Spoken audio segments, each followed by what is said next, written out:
Date है आज 11 जनवरी 2021 और आज के करंट अफेयर करेंगे हम। आज के क्वेश्चन नहीं करेंगे करंट अफेयर पे बेस्ड, क्वेश्चन आज के और कल के हम कल करेंगे। तो स्टार्ट करते हैं अपना करंट अफेयर। फर्स्ट टॉपिक है ultra processed food can cause heart disease and premature death. ये एक सर्वे हुई है, सर्वे में फाइंड हुआ है। तो ये सर्वे क्या हुई है ये देखेंगे। सेकंड है की takeaways from India's GDP. India के जीडीपी से रिलेटेड कुछ डेटा रिलीज़ किया है मिनिस्ट्री ऑफ स्टैटिस्टिक्स ने। तो वो क्या डेटा रिलीज़ किया है ये सारा हम ऑपरेशन करेंगे इसका। नेक्स्ट जी किशन रेड्डी कमेटी न्यूज़ में थी, तो किससे रिलेटेड है ये देखेंगे। Next national youth parliament festival news में है, इससे रिलेटेड क्या न्यूज़ है ये पढ़ेंगे। फाइनल है नेशनल यूथ फेस्टिवल, तो ये क्या है इसे देखेंगे। तो स्टार्ट करते हैं अपना फर्स्ट टॉपिक। फर्स्ट टॉपिक है जी ultra processed food can cause heart disease and premature death. ये क्या है? प्रीमेच्योर डेथ का मतलब होता है जी समय से पहले मृत्यु। डेथ मतलब मृत्यु, समय से पहले मृत्यु। और हार्ट डिसीज़ तो आप जानते हो। अल्ट्रा प्रोसेस्ड फूड होते हैं, जैसे आपके पिज़्ज़ा बर्गर वगैरह हो गए, ये प्रोसेस्ड फूड होते हैं, इन्हें बोलते हैं अल्ट्रा प्रोसेस्ड फूड। अभी सर्वे हुई है किसकी? सर्वे सामने ही है आपकी, अमेरिका का एक जनरल है, ये यहाँ पे देखो आप, अमेरिकन जर्नल क्लिनिकल न्यूट्रिशन। ये जनरल होते हैं जी जो पत्रिका वगैरह को बोलते हैं जनरल। तो ये साप्ताहिक या वीकली या मंथली, 6 महीने में, साल में, ऐसे जो निकलते हैं। तो अमेरिका के एक जनरल का नाम है क्लिनिकल न्यूट्रिशन। इसने रिपोर्ट जारी की है, इसने सर्वे की है। उसने कहा है कि जो फूड खाते हैं, कौन सा फूड जो होता है अल्ट्रा प्रोसेस्ड फूड आपका, उससे क्या है कि आपका माइंड ना, जो वो क्या है, हेल्दी नहीं रह पाता है माइंड, और वो हेल्थ पे इफ़ेक्ट करता है। दूसरी इसकी रिपोर्ट में क्या है, जो ये अल्ट्रा प्रोसेस्ड फूड होते हैं, जैसे pizza burger, sugary snacks, cakes हो गया आपका, तो ये कंज्यूम करने से, जो लोग कंज्यूम करते हैं उनकी हेल्थ पे ज़्यादा इफ़ेक्ट पड़ता है, क्योंकि इनमें प्रिजर्वेटिव और एडिड शुगर, मतलब शुगर ऐड की जाती है एक्स्ट्रा, जो हमारे हार्ट डिसीज़ के रिस्क को हाई कर देते हैं, ज़्यादा बढ़ा देते हैं। और इवन प्री मेच्योर डेथ, मतलब समय से पहले आपकी मृत्यु होने के चांस बहुत ज़्यादा होते हैं।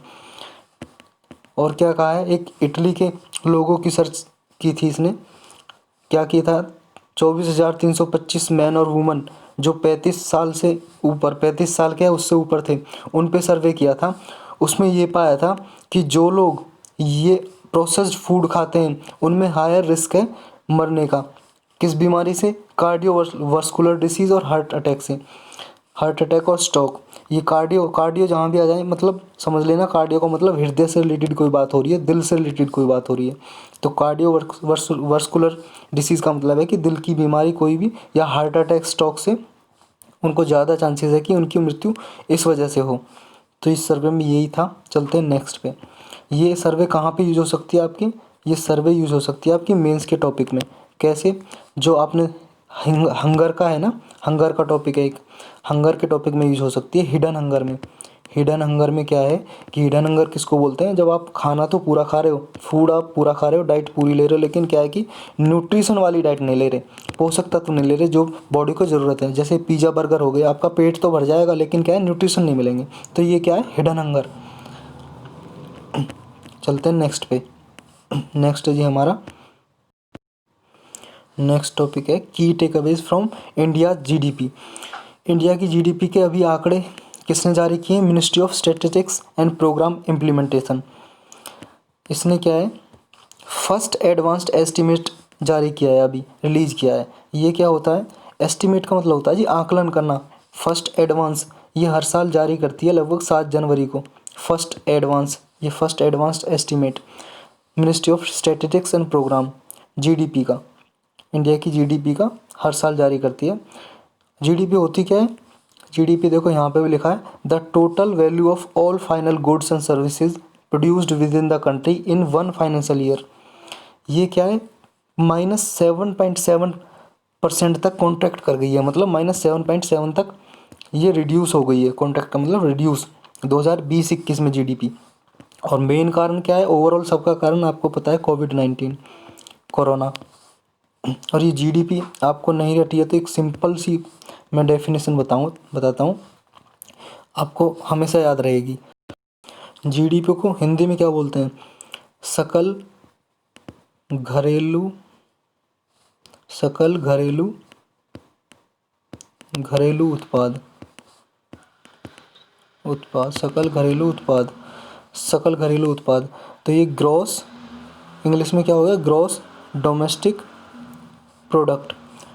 देखो इसके नाम में इसका मतलब छुपा है। ग्रॉस का मतलब होता है टोटल, डोमेस्टिक का मतलब होगा घरेलू, मतलब कंट्री में, अपनी कंट्री में, विद इन द कंट्री कोई चीज़। और प्रोडक्ट का मतलब हो गया, ये प्रोडक्ट का क्या मतलब हो गया, मतलब कोई चीज़ प्रोड्यूस हुई है, गुड्स और सर्विसेज।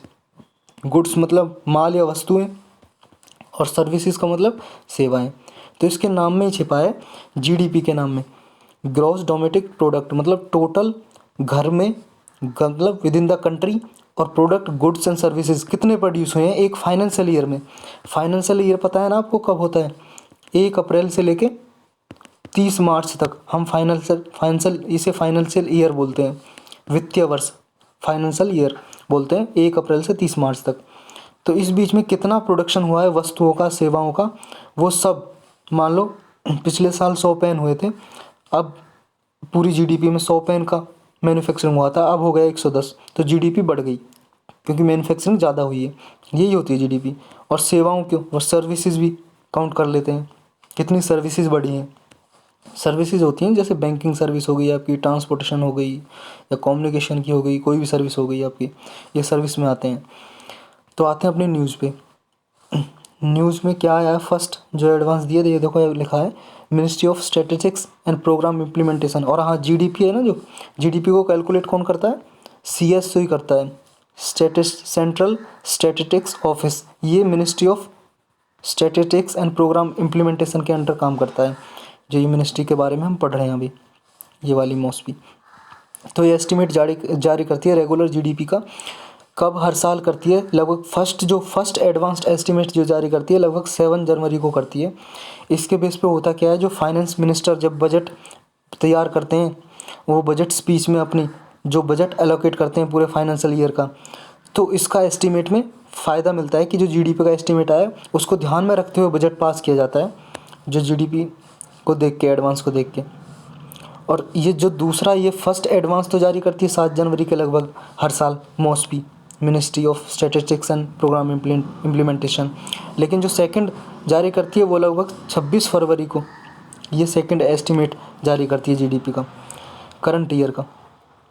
और क्या है इसमें, ये कैसे कैलकुलेट करती है, जो फर्स्ट एडवांस्ड एस्टीमेट होता है उसको एक्स्ट्रापोलेट करती है। एक्स्ट्रापोलेट का मतलब होता है किसी भी फैक्ट्स पे बेस्ड कोई जजमेंट तैयार करना। तो ये डेटा, जो अवेलेबल डेटा होता है मॉस्पी के पास, मिनिस्ट्री ऑफ स्टैटिस्टिक्स के पास, उसको एक्स्ट्रापोलेट करती है। कुछ इंडिकेटर होते हैं, बेंचमार्क इंडिकेटर, उनके बेस्ड पे कौन कौन से होते हैं वो सेक्टर वाइज एस्टिमेट करती है। कौन कौन से डेटा, एक तो आपका होगा आईआईपी का। आईआईपी क्या है, इंडेक्स ऑफ इंडस्ट्रियल प्रोडक्शन। ये क्या है, ये एक इंडेक्स है जो इंडस्ट्रीज़ होती है ना, इंडस्ट्रीज़ आपकी, जैसे मान लो सीमेंट की इंडस्ट्रीज़ हो गई, स्टील की, ये तो इनका जो प्रोडक्शन हुआ है, इनमें जो, या तो इनका प्रोडक्शन घटा या बढ़ा है कुछ भी, तो इस पे बेस्ड एक इंडेक्स जारी करती है हर साल। कौन ये करती है जी, इकोनॉमिक एडवाइज़र है, ऑफिस ऑफ इकोनॉमिक एडवाइज़र। ये किस मिनिस्ट्री के अंदर आता है, ये आता है जी ministry of commerce and industry, इसके अंदर आता है ये ऑफिस ऑफ इकोनॉमिक एडवाइज़र। ये हर साल जारी करता है, महीने में, मंथली भी जारी करता है, इसे मंथ का डेटा भी, किसका, आईआईपी का, इंडेक्स ऑफ इंडस्ट्रियल प्रोडक्शन। तो इसके फाइनेंशियल ईयर का फर्स्ट मंथ का डेटा देखती है एक तो कौन, मॉस्पी जब तैयार करती है, ये फर्स्ट एडवांस एस्टीमेट को तैयार करती है तब। नेक्स्ट क्या देखती है, नेक्स्ट देखती है प्राइवेट सेक्टर, जो प्राइवेट कॉरपोरेट सेक्टर हैं उनकी कंपनी में, मतलब जो प्राइवेट कंपनी है उनमें कितनी बढ़ोतरी हुई है, उनमें कितना प्रोडक्शन बढ़ा है या घटा है, उसको ध्यान में रखते हुए तैयार करती है। नेक्स्ट क्रॉप प्रोडक्शन कितना हुआ है, मतलब एग्रीकल्चर में, खेती में कितनी फसल का उत्पादन हुआ है, वो सब एस्टिमेट करती है। नेक्स्ट जो सेंट्रल एंड स्टेट गवर्नमेंट का अकाउंट है उसको एनालाइज करती है। ये मॉस्पी कर रही है ये सब, क्योंकि उसे फर्स्ट एडवांस्ड एस्टीमेट जारी करना है, उसको जारी करने के लिए ये डेटा का आकलन करती है। एस्टिमेट्स लगाती है।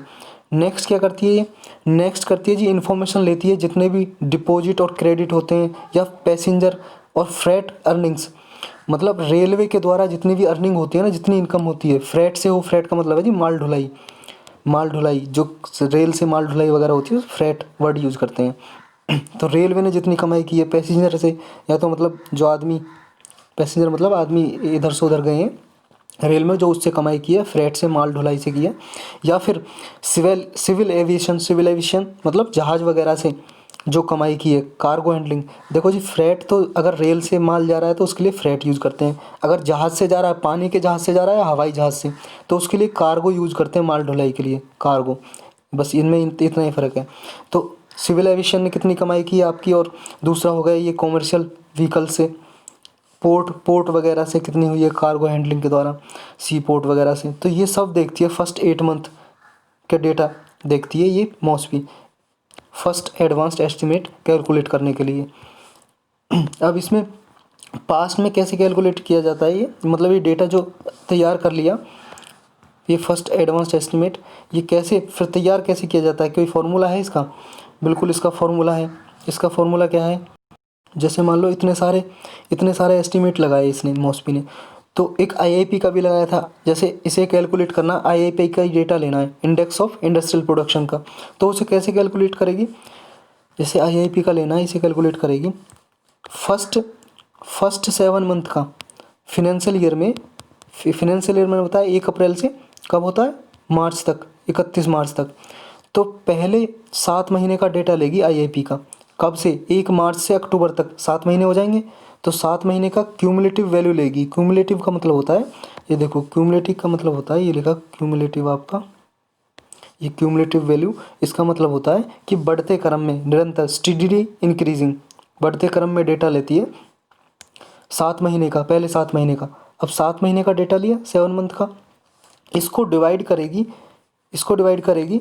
7 मंथ के, ये पहला जो 7 मंथ का डेटा लिया है वो और लास्ट 1 ईयर में जो पास्ट ईयर गया है ना, पास्ट ईयर गया है पिछला साल, उसका डेटा पूरे साल का पूरे फाइनेंशियल ईयर का डेटा, इन दोनों को डिवाइड करेगी। जो इनका रेशो आएगा वो 7 महीने के डेटा से यहाँ पे डिवाइड कर देंगे। मान लो इनका रेशो आया ए रेशो आया, तो ए से डिवाइड कर देंगे, ये आ जाएगा क्या आपका, कैलकुलेट करने के लिए जो मॉस्पी कैलकुलेट करती है फर्स्ट एस्टिमेट, जो एडवांस एस्टिमेट करती है फर्स्ट एडवांस एस्टिमेट कैलकुलेट करती है, ये आ जाएगा आपका। तो यही लिखा है यहाँ पे देखो, जो क्यूमुलेटिव वैल्यू होती है फर्स्ट 7 मंथ की, उसे डिवाइड कर देते हैं। डिवाइड किससे करते हैं, जो एवरेज रेशो आता है फर्स्ट 7 मंथ का क्यूमुलेटिव वैल्यू का, उसे डिवाइड करते हैं annual value of past year से, तो ये कैलकुलेट कर लेती है ऐसे।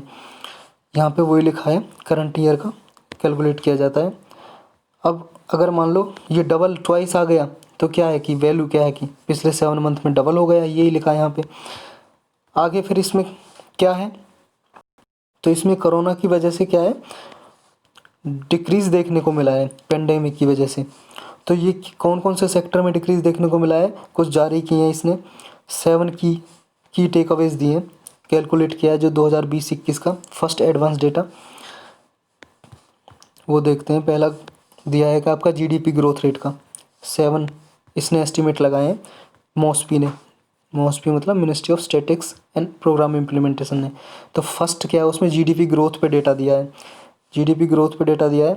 इसमें क्या दिया है कि जो जीडीपी है वो पहले स्टार्टिंग में ही थी इसमें कि 7.7% तक घट गई है, -7.7% तक जीडीपी। कब से, ये देखो जी जब से हमने एलपीजी अडॉप्ट किया है। एलपीजी आप जानते हो, अपने एनसीईआरटी में पढ़ा होगा, इकोनॉमी की 11th क्लास की एनसीईआरटी में। ये क्या है एलपीजी, ये जी लिबरलाइजेशन, प्राइवेटाइजेशन एंड ग्लोबलाइजेशन, ये 1992 में हमारे देश में शुरू किया था ताकि बिजनेस वगैरह में ज़्यादा ऑटोनॉमी दी जा सके, प्राइवेटाइजेशन ली जा सके। जो जितने भी उद्योग होते हैं उनमें जो प्राइवेट सेक्टर है उनकी जो शेयरिंग है बढ़ाई जा सके, इसलिए शुरू किया था। और जो रूल्स वगैरह, लाइसेंस लेना प्राइवेट सेक्टर में, मतलब बिजनेस स्टार्ट करना, इनको ईजी बनाना ताकि आसानी से लोग ले सकें। ये शुरू किए थे 1992 में। तब से जो भारत की जो एवरेज ग्रोथ देखी गई जीडीपी की वो 6.8% तक एवरेज थी, लेकिन कोरोना ईयर के बाद ये क्या हो गई है, 7.7% माइनस में हो गई है। तो ये डेटा भी दिया है यहाँ पे, देख लो आप। ये डेटा देखो, याद करने के लिए क्यों, आप मेंस के पेपर में कहीं पे भी इसे लिख सकते हो अगर इससे रिलेटेड क्वेश्चन आता है कोई इकोनॉमी के कॉन्ट्रैक्शन से। तो इकोनॉमी के बारे में थर्ड पेपर में, जीएस पेपर 3 में, जीएस पेपर थर्ड में। और दूसरा प्री में भी ये देख के पूछा जा सकता है कि स्टेटमेंट के लास्ट ईयर में जीडीपी का क्या रहा है, घटी है, बढ़ी है, इंक्रीज हुई है, ग्रेजुअली इंक्रीज हुई है, ग्रेजुअल डिक्रीज, ऐसे स्टेटमेंट आ जाते हैं। आप उठा के देख लेना क्वेश्चन, हर साल ऐसे क्वेश्चन आते हैं, हर 2 साल में एक बार तो पूछना ही पूछना है। तो देखो 2015-16 में डेटा क्या था, 8% जीडीपी ग्रोथ रेट थी।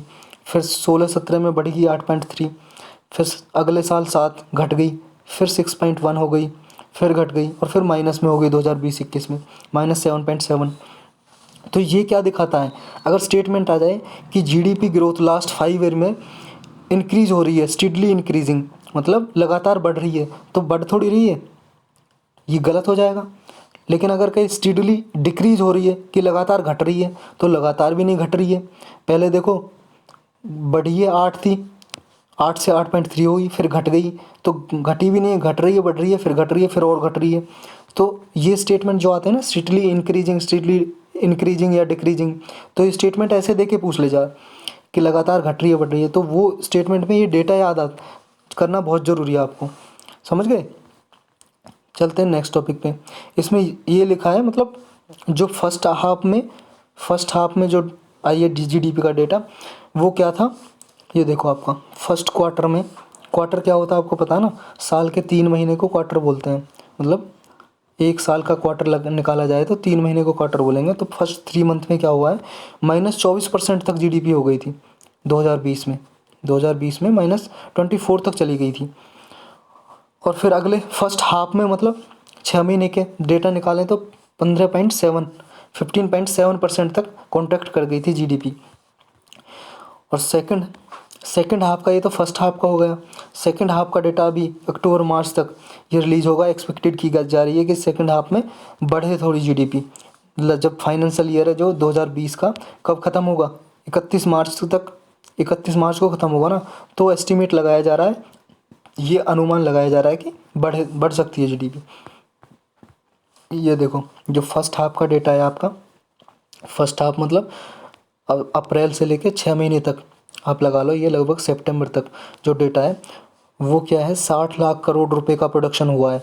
जीडीपी हमारी जो 60 लाख करोड़ रुपए, मतलब जीडीपी आप यही समझ लो कि प्रोडक्शन जितना हो रहा है वही जीडीपी है हमारे देश, विद इन द ज्योग्राफी, हमारी कंट्री के अंदर, बाहर नहीं, कंट्री के अंदर होनी चाहिए। तो क्या है, 60 लाख करोड़ था फर्स्ट हाफ में। यही अगर पिछले साल का डेटा देखा जाए तो वो 71 लाख करोड़ था। लेकिन जो सेकंड हाफ में लगभग एस्टिमेट लगाया जा रहा है कि 74.4 लाख करोड़ का, लेकिन पिछले साल में 74.7, मतलब सेकंड हाफ में लगभग सेम डेटा रहेगा जो लास्ट ईयर में था, थोड़ा बहुत ही घटेगा। तो अब ग्रोथ देखने को मिल सकती है, इसका मतलब ये है। फुल 2020-21 ईयर में 134.4 लाख करोड़ रुपए का प्रोडक्शन होने की अनुमान लगाया जा रहा है, क्योंकि अभी साल ख़त्म नहीं हुआ ना 2020 का, मतलब साल तो ख़त्म हो गया, फाइनेंशियल ईयर कब ख़त्म होगा, 31 मार्च को ख़त्म होगा ना ये तो, क्योंकि 1 अप्रैल 2020 से चला है और 31 मार्च 2021 तक रहेगा ये, समझ आया? तो क्या है, ये 2020-21 कब ख़त्म होगा, 31 मार्च 2021 को ख़त्म होगा। तो इसलिए अनुमान लगाया जा रहा है लगभग जो जीडीपी रहेगी कोई क्या है 134.4 लाख करोड़ तक की रहेगी। और पिछले ईयर में कितनी थी, जो 2019-20 में, लगभग 145.7 लाख करोड़ की। तो घटने की संभावना है, घटेगी तो ऑब्वियसली घटेगी, ये तो आप लगा सकते हो, कोरोना की वजह से प्रोडक्शन कम हुआ है, फैक्ट्रीज वगैरह बंद रही हैं इतने महीने। सेकंड एस्टिमेट दिया इसने रियल जीडीपी क्या होती है, देखो जी, जीडीपी आपकी 2 तरह की होती है। एक तो नॉमिनल, आपने पढ़ा होगा, नॉमिनल जीडीपी, और एक होती है आपकी रियल जीडीपी। नॉमिनल जीडीपी क्या होती है, नॉमिनल जीडीपी होती है जी आपकी, इसे करंट ईयर पे कैलकुलेट करते हैं। करंट ईयर का मतलब जो अब ईयर चल रहा है, पे कैलकुलेट करते हैं। किस पे? मतलब प्राइस, जो करंट ईयर पे प्राइस है उस पे कैलकुलेट करते हैं। और इसमें इन्फ्लेशन से एडजस्ट नहीं करते इसे, नॉमिनल जीडीपी को। इन्फ्लेशन क्या होती है? महंगाई को बोलते हैं इंग्लिश में, महंगाई मतलब, या मुद्रास्फीति बोलते हैं, मुद्रास्फीति भी बोलते हैं, मुद्रास्फीति। तो ये इस इन्फ्लेशन से एडजस्ट नहीं करते इसे, जीडीपी को, नॉमिनल जीडीपी को, और ये करंट ईयर पे बेस्ड होती है।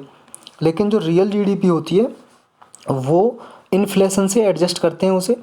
और कैसे निकालते हैं? इसका एक बेस ईयर होता है हमारी जीडीपी का। जैसे अभी बेस ईयर कितना है? बेस ईयर मतलब आधार वर्ष 2011-12 का आधार वर्ष है। मतलब कि 2011-12 में ये देखते हैं 2011-12 में कितनी जीडीपी रही है हमारी, रियल जीडीपी, और अब कितनी रियल जीडीपी है। इस बेस से देखते हैं कि 2011-12 से लेके अब तक घटी है या बढ़ी है, इंक्रीज हुई है या डिक्रीज हुई है। तो ऐसे कैलकुलेट करते हैं रियल जीडीपी, और इन्फ्लेशन से एडजस्ट करते हैं। हमें पता तो तभी चलेगा ना महंगाई का। मान लो 2011-12 में 100 वस्तुएं का प्रोडक्शन हुआ, 100 गुड्स और सर्विसेज हुई टोटल, और अब देखेंगे कितनी हुई। अब मान लो 120 हो गई, 120 का प्रोडक्शन हो गया। तो क्या है, देखो नॉमिनल जीडीपी भी देखेंगे तो प्रोडक्शन तो बढ़ा है, लेकिन रियल जीडीपी पे देखेंगे कि 2011-12 में 100 था और अब 120 हो गया है। और इन्फ्लेशन कितनी बढ़ी है, इन्फ्लेशन पे भी तो एडजस्ट करेंगे। मान लो 2011-12 में, 2011-12 में क्या था, 4% इन्फ्लेशन थी, लेकिन अब इन्फ्लेशन क्या है, 5% हो गई है। तो इससे भी एडजस्ट करते हैं। तो 5%, 1% इन्फ्लेशन का भी तो बढ़ा है। तो टोटल जब इन्फ्लेशन का जो प्राइस है वो घटाएंगे तो पता लगा कि 120 से 115 ही रह गई है जीडीपी। तो रियल जीडीपी 115 हो जाएगी इन्फ्लेशन पे एडजस्ट करने के बाद। समझे? ये रियल जीडीपी है।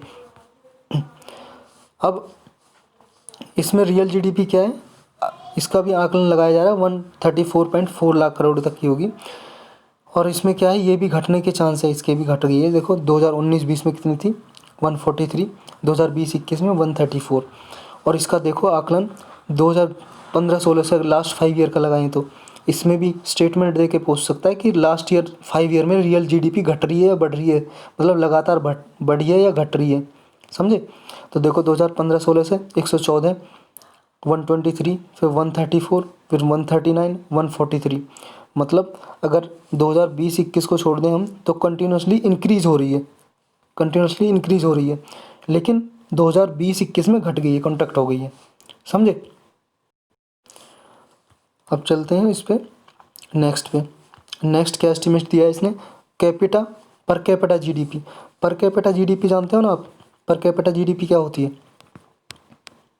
मतलब जितनी भी जीडीपी हुई है आपकी, टोटल जीडीपी हुई है, उस टोटल जीडीपी को टोटल पॉपुलेशन से डिवाइड कर दें हम, टोटल पॉपुलेशन टेस्ट से डिवाइड कर दें तो ये हो जाएगा हमारा total GDP divide by total population. ये आ जाएगी per capita GDP, per capita GDP. समझे? तो पर कैपिटा जीडीपी क्या होगी, ये एग्रीगेट डेटा प्रोवाइड करती है कि एक पर्सन ने कितनी जीडीपी में कंट्रीब्यूट किया है। तो इसमें भी क्या है, ₹99 का फॉल देखने को मिला है लास्ट 2016-17 से लेके 2020-21 तक। तो ये डेटा दिया है इसका। देखो यहाँ पे 15-16 में कितनी थी पर कैपिटा जीडीपी, लगभग 88,616 रुपये, और अब कितनी हो गई, 99.15। तब से तो बढ़ी है, लेकिन लास्ट ईयर से देखो, आप लास्ट ईयर से मैच करो, लास्ट ईयर कितनी थी 2019-20 में, ये देखो 1,08,620, और अब घटी है। लास्ट ईयर यहाँ से देखो, यहाँ से बढ़ी है, फिर बढ़ी है, फिर बढ़ी है, इंक्रीज़ हुई है, फिर इंक्रीज़ हुई है, लेकिन फिर घट गई है, डिक्रीज़ हो गई है। तो ये स्टेटमेंट ध्यान रखना है। 2020 में ये भी रियल जीडीपी भी घटी है, डिक्रीज़ हो गई है। चलते हैं अपने नेक्स्ट पे। नेक्स्ट एस्टिमेट क्या है, real gross value added. Gross value added क्या होती है, ग्रॉस वैल्यू एडिड होती है, ये भी क्या है, ग्रॉस वैल्यू एडिड, कितना प्रोडक्शन हुआ है, कितना प्रोडक्शन हुआ है एक फाइनेंशियल ईयर में हमारे जोग्राफिकल बाउंड्री के अंदर। टोटल फाइनेंशियल ईयर में गुड्स और सर्विस का कितना प्रोडक्शन हुआ है। आपने कह रहे हो कि सर जीडीपी भी यही तो थी, जीडीपी में भी आपने यही बताया कि total production goods and service का एक फाइनेंशियल ईयर में, और ये भी। फिर डिफरेंस क्या हुआ, डिफरेंस ये है जी, देखो ग्रॉस वैल्यू एडिड है और जीडीपी, इनमें डिफरेंस क्या है? डिफरेंस ये है कि जो ग्रॉस वैल्यू एडेड सर्विस है, इनमें क्या है कि इनमें हम देखते हैं सप्लाई साइड पे, सप्लाई साइड यानी कि प्रोडक्शन साइड, कि मान लो एक, ये सप्लाई साइड पे क्या है कि कितना प्रोडक्शन हुआ। मान लो प्लास्टिक है, प्लास्टिक का कितना प्रोडक्शन हुआ, या फिर पेन बन के फैक्ट्री में तैयार हो गया, पेन लगा लो, पेन बन के फैक्ट्री में तैयार हो गया, ये फैक्ट्री है जी आपकी, यहाँ से पेन बन के तैयार हो गया। तो पेन फैक्ट्री में कितना बन के तैयार हुआ टोटल, मान लो यहाँ पे 100 रुपये का पेन तैयार बन के हुआ, लेकिन अभी मार्केट में नहीं आया, ये मार्केट में नहीं आया है। मार्केट में कब आएगा? जब इस पेन पे क्या है, टैक्स लग जाएगा, टैक्स लग जाएगा। तो यहाँ पे टैक्स लग जाएगा तो टैक्स इंक्लूड हो जाएगा। अभी 100 रुपये का प्रोडक्शन हो रहा था, अब इसकी वैल्यू बढ़ जाएगी मान लो 105 रुपये। तो ये जब मार्केट में आएगा तो ये होता है जीडीपी, समझे? जीडीपी कब कैलकुलेट होता है? टैक्स के बाद इंक्लूड हो जाता है, समझे? और ये क्या है? सप्लाई साइड पे, प्रोडक्शन पे, फैक्ट्री में कितना प्रोडक्शन हो रहा है, ये ग्रॉस वैल्यू एडिड है। तो ये फ़र्क है जीडीपी और जीवीए में। अब इसमें भी क्या है, डिक्रीज देखने को मिला है। देखो क्या है इसका, ये टेबल से ही समझ लो आप। 2015-16 में 105 था, फिर इंक्रीज़ हुआ है, फिर इंक्रीज़ हुआ है, फिर इंक्रीज़, देन फिर इंक्रीज़, और फिर डिक्रीज़ हो गया। ये भी मतलब सब डिक्रीज़ हो रहे हैं टोटली अभी तक, आगे इंक्रीज़ भी होंगे कुछ। अब आ गया जी next, private final consumption expenditure. ये क्या होता है? प्राइवेट मतलब आप लोग, पर्सनली लोग कितना एक्सपेंडिचर कर रहे हैं, कितना खर्चा कर रहे हैं अपने पर्सनल यूज के लिए। जैसे मान लो टूथपेस्ट हो गया आपका, कार हो गई, इसके लिए जो पर्सनल कंजप्शन है। ये देखो टूथपेस्ट पे, कार पे, या आपके खाने पीने की चीज़ों पे, घर का सामान हो गया, तो ये प्राइवेट कंजप्शन होता है, प्राइवेट इंडिविजुअल का। जितना कंजम्पशन का मतलब जितना वो कंज्यूम कर रहा है, खा रहा है, पी रहा है, जितना उसकी कंजम्पशन नीड है। तो इस पर क्या है, ये ऑलमोस्ट 56% ऑफ टोटल जीडीपी रहा है। इसमें ऑलमोस्ट ये सेम रहा है। देखो यहाँ पे इसमें भी कॉन्ट्रैक्शन देखने को मिला है, क्योंकि ये 83.3 था, लेकिन 2017-18 से ये इंक्रीज़ हुआ है। 2017-18 में कितना था, 73.8, और अब कितना हो गया, 75.4। तो इससे इंक्रीज मिला, लेकिन लास्ट ईयर से इसमें डिक्रीज़ देखने को मिला है। तो इसमें भी देखो, अगर स्टेटमेंट आ जाए, जो प्राइवेट कंजप्शन एक्सपेंडिचर है उसमें क्या स्टीडली इंक्रीज़ हुआ है, मतलब लगातार इंक्रीज़ हुआ है, या स्टीडली डिक्रीज़ हुआ है, लगातार डिक्रीज़ हुआ है मतलब घटा है, तो दोनों स्टेटमेंट गलत हो जाएंगे। घट रहा है, बढ़ रहा है, घट रहा है, बढ़ रहा है, तो ये ध्यान रखना है आपको। नेक्स्ट क्या है इसमें, नेक्स्ट है आपका per capita private final consumption expenditure. ये तो टोटल था, टोटल कितना घट रहा बढ़ रहा है। अब पर कैपिटा मतलब एक आदमी का, पर जहाँ पे भी पर कैपिटा आ जाए ना, समझ लो कि एक आदमी की बात हो रही है, पर कैपिटा। तो पर कैपिटा का कितना हुआ है फाइनल, जो आपका प्राइवेट कंजप्शन है कितना हुआ है, वो उसमें क्या देखने को मिला है, टेबल से ही समझते हैं हम। ये भी डिक्रीज़ हुआ है। देखो पहले 49,000 कुछ था, फिर 55, 56, 59, फिर 62, लेकिन अब क्या हो गया 55। तो ये भी डिक्रीज़ देखने को मिला है। 2015-16 से लगाएं तो इंक्रीज़ हुआ है 55.609, लेकिन लास्ट ईयर से डिक्रीज़ हुआ है, क्योंकि इंक्रीजिंग हो रहा था लास्ट ईयर तक, अब एकदम से घट गया, वो भी कोरोना की वजह से। अब नेक्स्ट क्या है इसमें, फाइनल पॉइंट है जी, ये ग्रॉस फिक्स्ड कैपिटल फॉर्मेशन। ये क्या होती है, ग्रॉस फिक्स्ड कैपिटल फॉर्मेशन क्या होती है? फिक्स्ड कैपिटल होती है जी, जब कोई कंपनी या फर्म, कोई भी कंपनी या फर्म, इंडस्ट्री आपकी जो प्रोडक्टिविटी कैपेसिटी पे खर्च करती है ना, जैसे मान लो उन्होंने कंप्यूटर खरीद लिया, या फिर कोई सॉफ्टवेयर खरीदा, या फिर कोई मशीन खरीदी, इन पे खर्च करती है रुपया। क्यों? ये क्या, इन्हें बोलते हैं आपकी जो फिक्स्ड कैपिटल क्यों है? क्योंकि ये ऐसा तो है नहीं आप लाए कंप्यूटर और खा लिया आपने, कंप्यूटर को खाते थोड़ी ना, ये तो यूज होगा ना कंपनी के काम के लिए, और सालों साल चलेगा, पता नहीं कितने ईयर तक चले, और आपका क्या काम में इनकम इंक्रीज करेगा आपकी। तो ये क्या है, इन्हें बोलते हैं फिक्स्ड कैपिटल।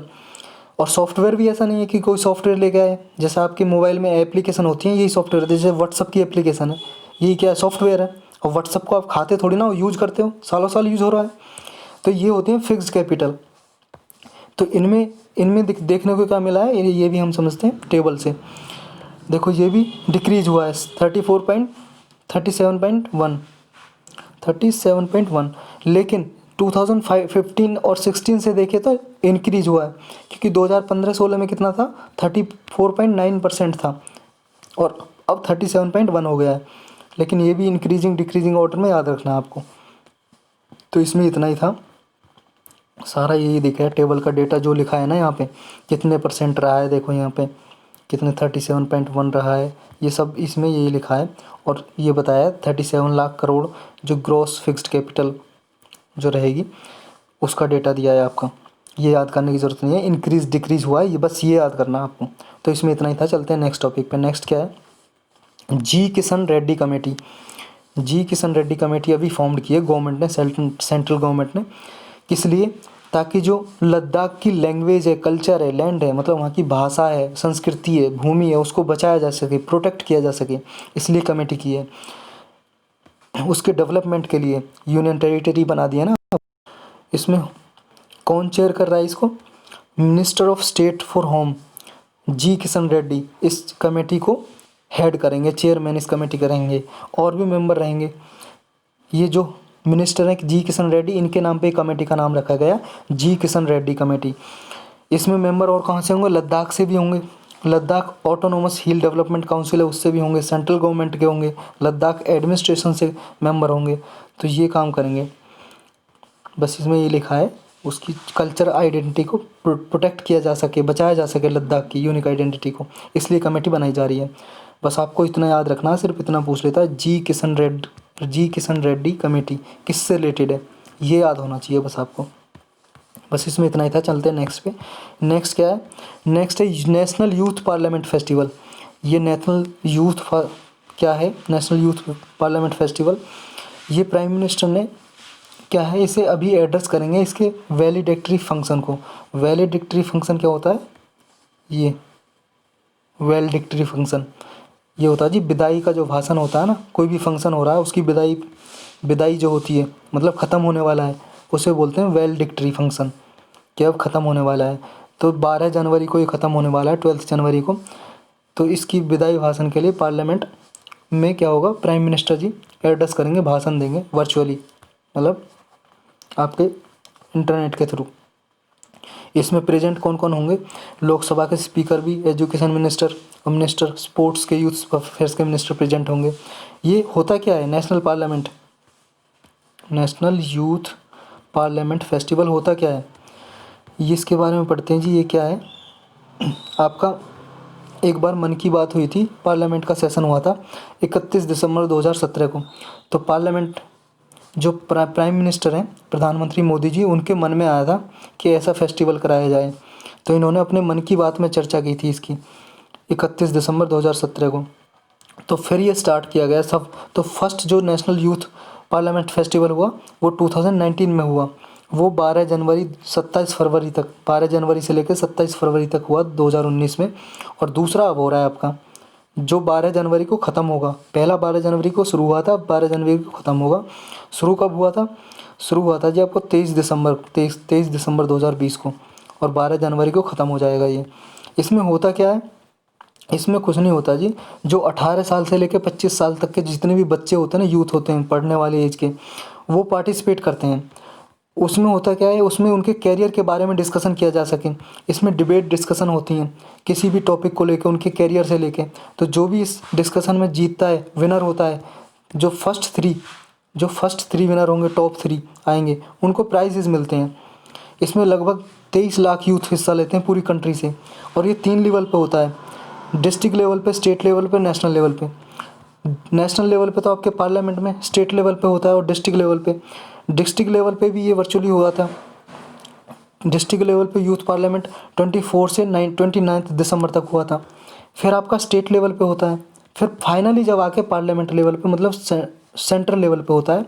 अब जब फाइनल जो सेशन होगा इसका, नेशनल यूथ पार्लियामेंट का फाइनल जो राउंड होगा, वो पार्लियामेंट में होगा, वो सेंट्रल हॉल ऑफ पार्लियामेंट में होगा। ये 11 जनवरी 2021 को स्टार्ट होगा, मतलब आज स्टार्ट होगा, और कल ये ख़त्म हो जाएगा 12 जनवरी को। इसको पार्लियामेंट में प्राइम मिनिस्टर एड्रेस करेंगे, वही वैलिडिटी फंक्शन 12 जनवरी को। और जो टॉप 3 विनर होंगे ना, टॉप 3 के विनर, जो फर्स्ट 3 विनर, उन्हें अपॉर्चुनिटी मिलेगी प्राइम मिनिस्टर के सामने बोलने की, मतलब वो स्पीच देंगे जीतने के बाद। ये लिखा है इसमें। शुरू क्यों किया गया था? क्योंकि ताकि जो बच्चे हैं उनको कैरियर के बारे में अवेयर कराया जा सके, और वो उन्हें क्या करना है, लीडरशिप के बारे में अवेयर किया जा सके। कि जैसे आप नाम से समझ जाओ, जो नेशनल यूथ पार्लियामेंट फेस्टिवल, मतलब कैसे लीडरशिप निभाई जाए, आगे लीडरशिप कैसे कैसे लीडर आए, तो इन पे चर्चाएं होती हैं, डिस्कशन होता है। इतना ही था इसमें। चलते हैं नेक्स्ट पे। नेक्स्ट है जी नेशनल यूथ फेस्टिवल। ये दोनों क्या है कि 12 जनवरी को तो आपका 12 जनवरी को ख़त्म हो रहा है नेशनल यूथ पार्लियामेंट फेस्टिवल, 12 जनवरी को ख़त्म होगा। लेकिन नेशनल यूथ फेस्टिवल, ये दोनों अलग अलग चीज़ें याद रखनी है। एक तो नेशनल यूथ पार्लियामेंट फेस्टिवल और नेशनल यूथ फेस्टिवल दोनों अलग अलग हैं।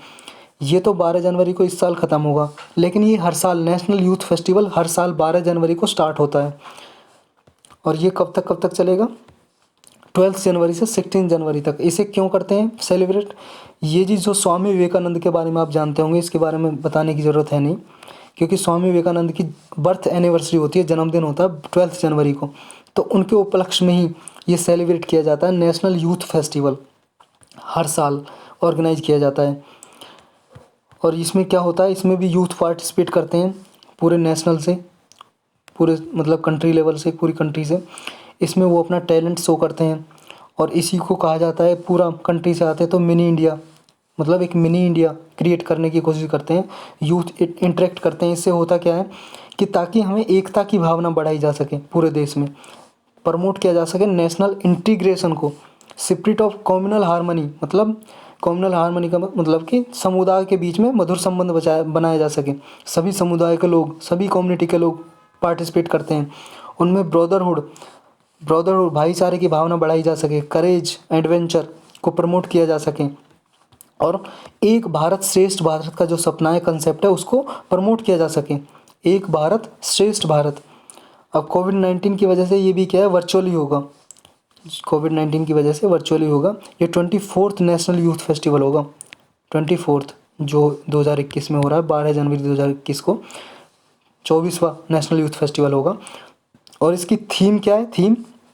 इसकी थीम है युवा उत्सव, युवा उत्साह नए भारत का। ये थीम है जी, युवा उत्साह नए भारत का। अब इसमें यही लिखा है सारा कुछ, क्या आपका ये दोनों कॉन्ट्राडिक्ट करेंगे। जो second national youth parliament festival हो रहा है वो 12 जनवरी को ख़त्म होगा, और ये 12 जनवरी को शुरू होगा। और जो ये शुरू होगा ना नेशनल यूथ फेस्टिवल पार्लियामेंट से शुरू होगा 12 जनवरी को, पार्लियामेंट से। और ख़त्म कहाँ पे होगा?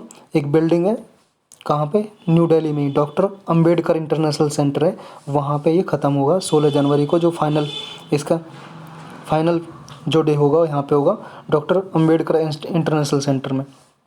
तो आज की न्यूज़ हुई जी ख़त्म। आज इतना ही था। आपको अच्छा लगे तो प्लीज़ शेयर। और अब कल मिलेंगे। आज क्वेश्चन नहीं करेंगे जी, क्वेश्चन हम आज के और कल करेंगे। तो थैंक्स फॉर वॉचिंग। कल मिलते हैं जी।